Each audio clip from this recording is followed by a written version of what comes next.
Hi everybody, it's Tom from FindTheBestCarPrice.com. Today we're going to take a look at the 2022 Honda Pilot EXL. This model has a sticker price of $40,285. Let's get started with our tour. At all four corners you will find 245/60 tires, 18-inch rims, LED headlights, LED fog lights, and for those of you who live in Northwest Louisiana and wonder how do you make that light blink like that, I'm going to show you how to use your blinkers later on in the video. Stay tuned for that tutorial.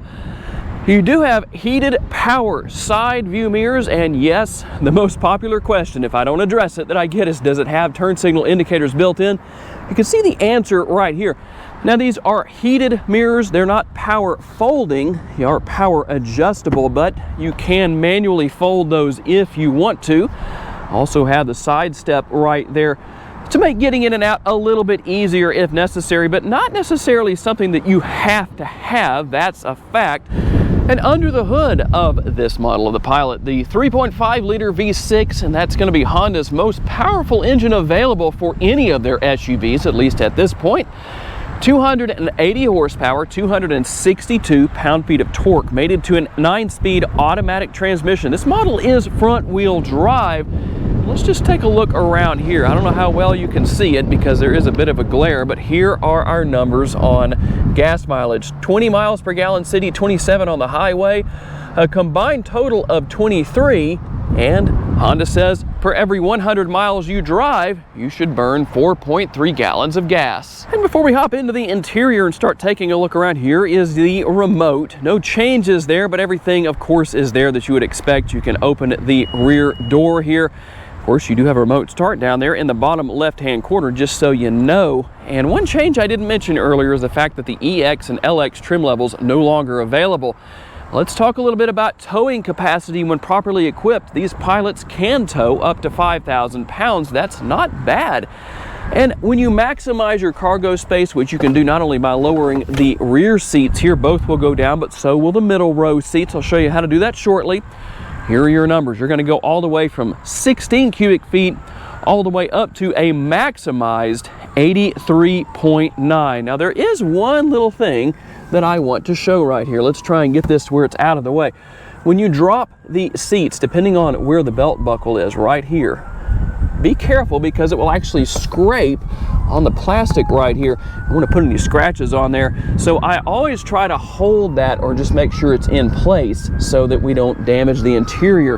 You have some extra storage space right here. This model of the Pilot is so hot, the fire department's on the way. Got to say something about that noise. But there's some more cargo space right there. A little space to put whatever you want to in there. And a little bit of extra space right here also under the floor. And the thing I like about the floor is that it is two-sided. You see right here, you've got the plastic side. You also have the mat you can put over that, or you can just use the carpet. But if you want to keep that carpet clean, maybe the mat's stored away at home somewhere and you're out doing whatever you're doing, you can flip this over, the lid over right here. See how it comes out like that? You can flip that over and actually help to avoid getting the carpet dirty depending on what you're hauling around. And we'll take a look into the back seat. Of course, you're going to have the shades on these two doors in the rear seat area. Let's see if I can do this one-handed. I'll put one of them up just so you can see that right there. And the door bin right here, maybe not the largest door bin, but it does have a fairly deep section right here. Kind of hard to show that with the angle of the camera. And I talked earlier about how you can move these middle row seats back and forth. So I've staggered the seats, and obviously, you know, whoever's sitting here will need to be comfortable, but there is some room to give room to the rear seat passengers to gain access to the rear seat area. Push that button, and then you'll have to push the seat the rest of the way, but there is a reasonable amount of space back here. Everybody will have their own air conditioning vent, as you can see, and multiple cup holders back here. And if somebody forgets to let the rear seat passengers out, they can push the button right here. The same thing's going to happen as with that button that I just showed you.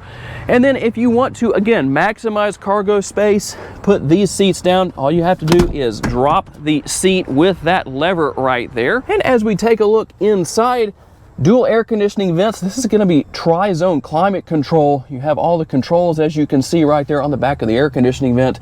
and then connectivity with those dual USB ports. Looking in through the passenger side door, you actually have dual door bins. You're going to have the upper and the lower, so quite a bit of space there. Like I said earlier, there is a lot of storage space throughout the interior of multiple sizes, and a pretty deep glove box right here. As you can see, I don't know how easy it is to see that on the screen. Let's get that line correct. And you're going to have power driver and passenger seats over there on the driver's side, and we'll show you shortly. You do have seat memory. Give you a quick look at how the bottles fit in here. Standard size water bottle.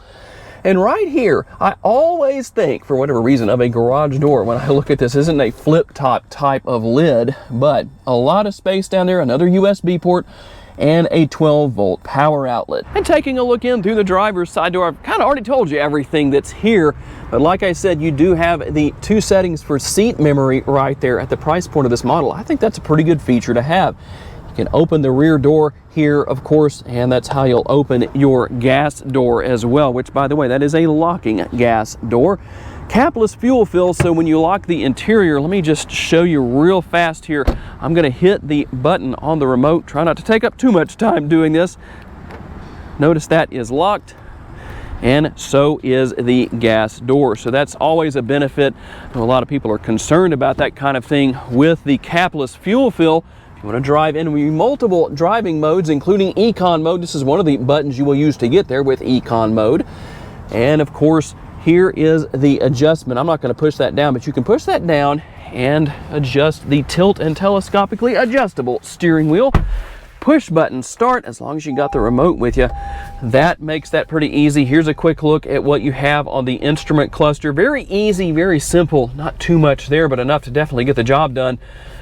And here on the left side of the steering wheel mounted controls, of course, you can go through a lot of information here. We're not going to go through everything, but just so you can kind of see what's there. And right here, that lever I was talking about earlier, if you've always wondered what that is, or maybe you couldn't afford it on your vehicle, so you couldn't have that turn signal option, when you push it into the up position, see that arrow blinking to the right, and then when you push it into the down position, it moves to the left-hand side. That corresponds with those blinkers on the outside of the vehicle and lets people around you know what you're doing when you're changing lanes or turning, if you've always wondered what that was for. And here is one of the safety features I think a lot of people will like. You have adaptive cruise control, and like I said, multiple driving modes. You do have shifter paddles right there if you're feeling sporty with your Honda Pilot. Push button shifter. Tell me, do you like the push button shifter? Do you not? Tell me why, and tell me what you would like to see if you don't like the push button shifter. But let's go through our driving modes here. Of course, you're going to have drive and sport, and then multiple modes here as well. Let's just take a look at what you'll see on the dashboard. We will go into drive. Of course, you're going to have the D, and you can go into S. And then, of course, when you push that button that's labeled snow, here's your normal and snow driving modes. Depending on your situation, well, that is very helpful. And here on the infotainment screen, let's go into reverse. We have the multi-view camera. You can take a look at exactly what you have here. If you want to see what you're backing up to and know if you're going to hit it or not, well, that view is ideal for doing such a thing. And don't be afraid of Honda's infotainment screen. I know some of you out there still have never had this kind of technology in your vehicle. It's very easy to use and very easy to learn, especially with YouTube. I have videos on this myself. But don't be afraid of it. Once you get used to it, you'll be glad you have it. You can pair your phone, of course, and take advantage of Android Auto or Apple CarPlay, which basically just turns your screen into your phone and makes things a lot easier. Push button start right here, of course. We talked about that earlier. And like I said, tri-zone climate control, single in the rear, dual here in the front. You can sync those together if you want to, so that when you change the temperature on one side, it changes on both sides, or you can unsync that if you'd like. And heated seats. Not going to leave that on for long because it's headed for 80 degrees here in Northwest Louisiana on this Monday in December. December 27th. Pretty crazy, isn't it? Now, you won't find wireless charging here, but that is an available option. You step up in trim level, you're going to find that that is a standard option. More connectivity, 12 volt, and of course USB. And I think the main thing that people are probably going to want to know, what exactly is it like to drive the Honda Pilot? Let's step out on the road and find out. Okay, we're gonna hop out on the road for our test drive, and I chose this particular section of road. Let me move over into the right-hand lane because it's gonna be more rough than the others, just to give you a little bit of an idea of road noise. Now, keep in mind, I don't have anyone to talk to, I don't have the radio on, and you hear a little bit of road noise, but believe it or not, this isn't very bad because I really have kind of put us in a worst case scenario situation, so you might be able to hear that. Let's listen for a few seconds. Now you can hear some of the wind noise, some of the road noise, but that's because this road is heavily washboarded out, and you can't necessarily tell in the video. There's stabilization built into the camera, so it's not going to shake too bad, hopefully.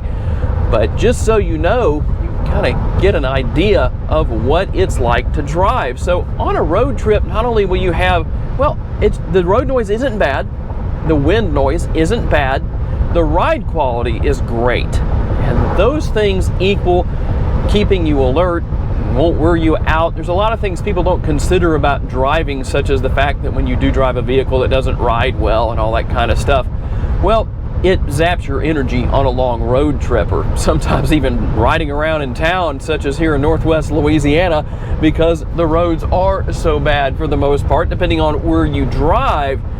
But overall, I have to give high marks to Honda for the Pilot, because the Pilot is a fun vehicle to drive.